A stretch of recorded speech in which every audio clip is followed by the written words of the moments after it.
大家好，我是 Abby. Welcome to Mandarin Express. Dito sa video na to, tuturuan ko kayo kung paano ba bumili gamit ang Mandarin at kung paano ba magbilang. So guys, umpisahan na natin ang klase natin. 我要买裤子，请问这个多少钱？590元。好贵，能不能算便宜一点？好啦，算你500元就好了。谢谢你。Madali lang siya, di ba? So, ibig sabihin nito, ako, yao, gusto ko, may, bumili. Kuzi ay pantalon. So, gusto ko bumili ng pantalon.请问, excuse me, pwede po magtanong. 这个 ito, 多少钱? Magkano po? So, tinatanong niya kung magkano itong pantalon.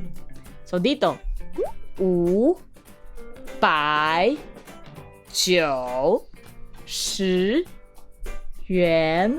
So, ibig sabihin ito, $590 NT. Sabi naman ng babae, 好贵, ang mahal. 能不能 pwede ba? 算便宜 murahan 一点 konti. So sabi daw niya, ang mahal naman ito, pwede ba kung murahan konti? Tapos sabi naman ng tindera, 好啦 parang sige na nga, ganito yung ibig sabihin niya. 算你 parang bigay ko sa'yo 500元 $500 NT 就好. Ibig sabihin ng 就好, parang, sige, 500 na lang. Pag natawaran mo na, sasabihin mo sa kanya, 谢你. Salamat po. Okay? So, this is very simple conversation na magagamit natin pag bibili tayo ng mga bagay. Pwede kayo mang-practice dito. Tapos susunod dito, ito pa yung mga iba pang vocabulary for your reference. May, bumili. May, magbenta. Okay? Buy and sell. 贵, mahal.